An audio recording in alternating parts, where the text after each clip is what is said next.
I never imagined I'd spend a Sunday afternoon alone in my own home, scrolling through family photos on my tablet, while the people in those pictures boarded a plane to paradise without me. The house was quiet, the kind of quiet that seeps into your bones.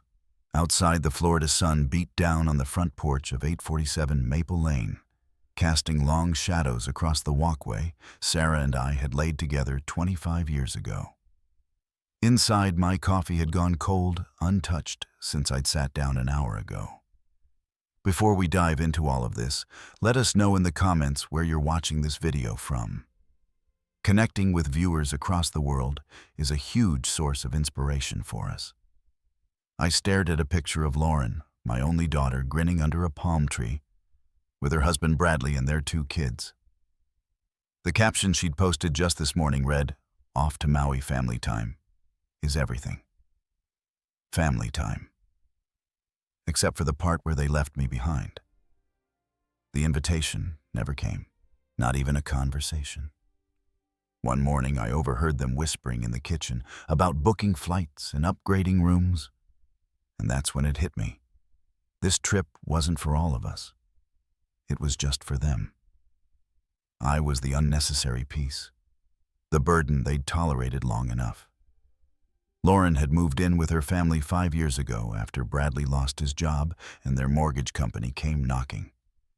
Just for a little while, Dad, she'd said, hugging me tightly, until we get back on our feet. But a little while became years, and over time, my house became their house.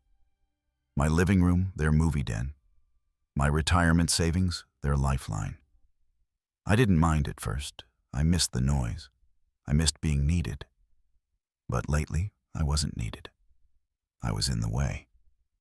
A few days ago, I found brochures for assisted living facilities tucked into the junk drawer. One of them had a sticky note on it in Lauren's handwriting. This one has a memory care unit and walking trails. Looks promising. That same evening, I heard Bradley joke to their friends on speakerphone. We'll finally have the place to ourselves once the old man moves into Sunny Pines. They didn't know I was in the hallway. They never imagined I'd hear. They forgot I used to teach algebra and physics for a living. I noticed patterns for a living, and the pattern was clear. They wanted me gone. But they also assumed I was too tired, too soft, too old to do anything about it. They were wrong. This morning, just hours after they left for the airport, I opened Sarah's old jewelry box where I'd kept every important document since she passed. The house deed, the property tax records, the insurance papers. I laid them out on the kitchen table right next to my mug that still read World's Best Teacher. Then I made a phone call. Mr. Thomas Parker, a warm voice said. "This is Zachary Allen. I understand you're looking to sell your home quickly." "Yes," I said, discreetly and without delay. "We specialize in exactly that." An hour later, he was standing in my foyer, clipboard in hand, measuring tape around his neck, taking notes like a man who'd already envisioned the for sale sign on my lawn. Lauren had mentioned his name once while talking on the phone, not realizing I was watering plants nearby. Zachary said he could get us a good price for the house, she'd whispered to Bradley. "We'll list it right after we get back from Hawaii." But now, Zachary was here working for me, not them. For the first time in 5 years, I felt something awaken inside me. A flicker of control, of dignity, of clarity. This was still my house, still my life. And if they thought they could push me out quietly, they were about to learn a lesson. After Zachary left, I sat back in my chair and looked around the house one more time. At the hardwood floors, Sarah had insisted on preserving the family portraits, lining the hall, the dining table where I'd carved the turkey every Thanksgiving. They thought they'd taken everything from me. But they'd forgotten one thing. I still had the pen. And I was finally ready to write the ending on my terms. Part 2. The House That Love Built. I didn't sleep that night. Not because of worry, but because of something unfamiliar, An odd sort of energy, like the feeling before the first day of school when the classroom is still clean and the whiteboard is waiting for a story to be written. I got up early, made coffee, and opened my laptop. I started by reviewing the documents Zachary had emailed the day before. His preliminary assessment was clear current market value upgrades that could boost price and a short list of potential buyers.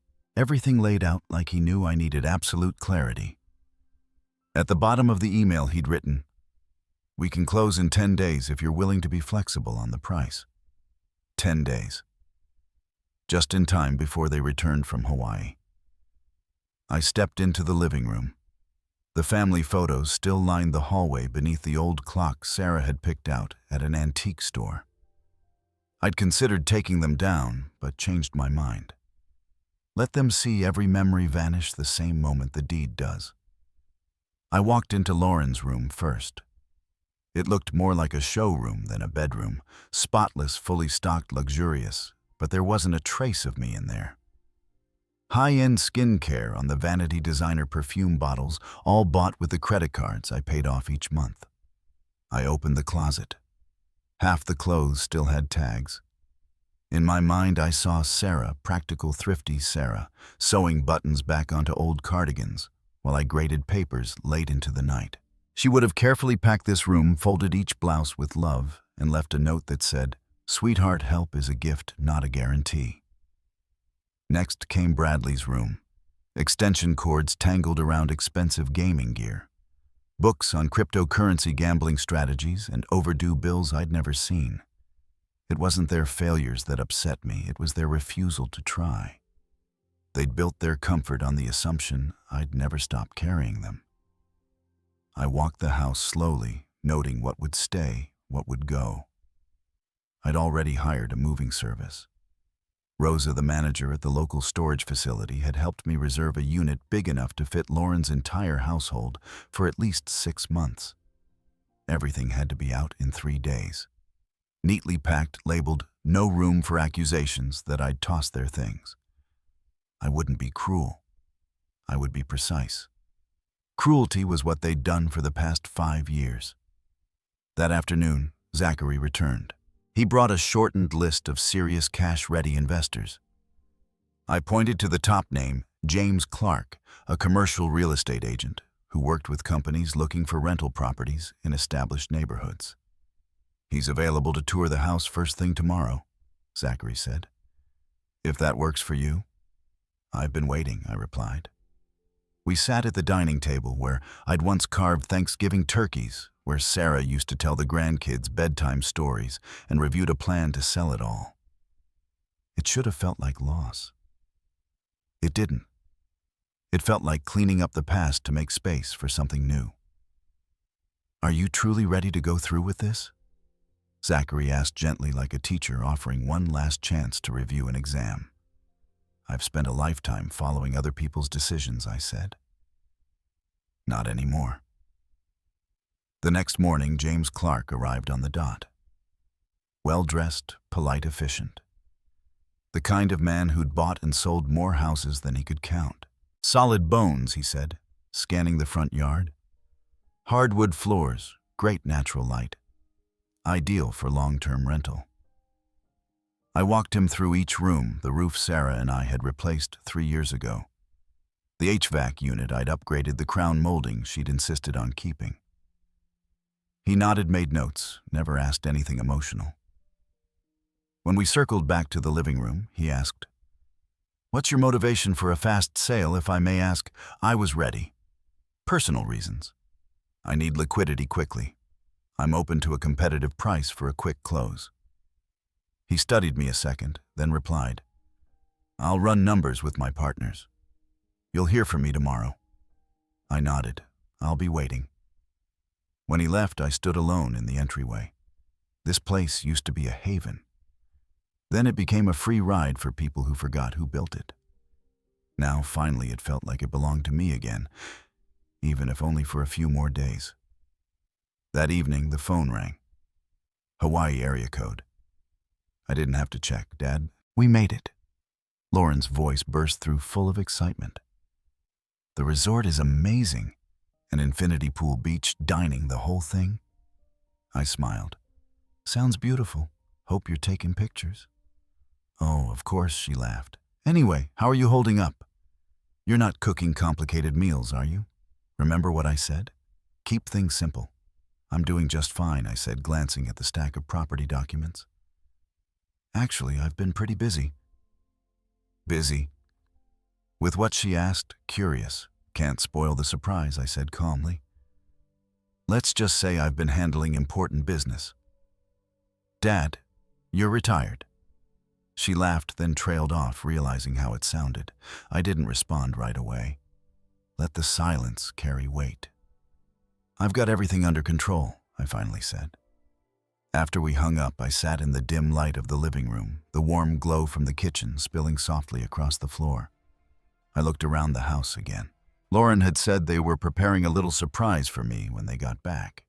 I knew what that meant, an assisted living facility with professional care and social activities with people my own age. What they didn't know was I had a surprise of my own. And piece by piece, the plan was falling perfectly into place. If you're still watching, comment 1, so I know you're still with me. Part 3. The Real Buyer. The next morning came with the promise of change. At exactly 9 Huzurus a.m., my phone rang. Zachary, as punctual as ever. Mr. Parker, he said, James Clark is ready to make an offer. I sat down at the breakfast table, steaming coffee in one hand, steady breath in the other. He's offering a full cash purchase. No inspection contingencies. The only catch, he wants a $60,000 discount. I didn't answer right away. $60,000. Nearly the exact amount I'd spent over 5 years paying for Lauren's bills, Bradley's business failures, family vacations. I wasn't invited to attend. Tuition, repairs, groceries, all of it covered with my retirement savings. Was it worth losing that kind of money just to teach them a lesson? Zachary stayed quiet on the line. I understand if that gives you pause, he said carefully. We can wait for other offers, though, that may push the timeline past their return. Their return. Just the thought of Lauren walking back through my front door as if nothing had changed was enough to answer for me. I'll take the offer, I said. Are you sure I'm ready to let go? Of the house, of the past, of them. James Clark's team moved fast. Within hours, legal documents were drafted. The closing date was set for Monday morning, 5 days before Lauren and Bradley's return flight from Hawaii. Everything was lining up. That night, I lay in bed not with guilt, but with calm clarity. Sarah would have understood. She always knew when I was being taken advantage of, even if she never said it out loud. She believed in quiet strength. Now, I was finally showing it. On Thursday, I began the most satisfying task of my retirement, clearing the house. Not mine. Theirs. Lauren's room was first. The closets full of handbags and designer coats, makeup trays, and unopened gift boxes. I packed each item with care, labeling the boxes by room. I even placed her favorite earrings in a velvet pouch, the ones I'd given her for her 35th birthday. Then came Bradley's office. Stacks of cryptocurrency books, unopened tax notices, expensive electronics gathering dust. I boxed them all, including the unopened box of business cards that read, Bradley Hayes, founder and CEO, a company that had never launched. Walter and Margaret's room was last. Toys, storybooks, tiny backpacks from preschool. I took extra time here. None of this was their fault. If I could have taken them with me, I might have. Everything went to the storage facility I'd arranged 6 months prepaid. Rosa, the manager, gave me a sympathetic smile as she handed over the keys. Moving out, she asked. Something like that, I replied. On Friday afternoon, Zachary returned with the final set of papers. You're about to sign away the house you've lived in for over 30 years, he said, placing the folder on the kitchen table.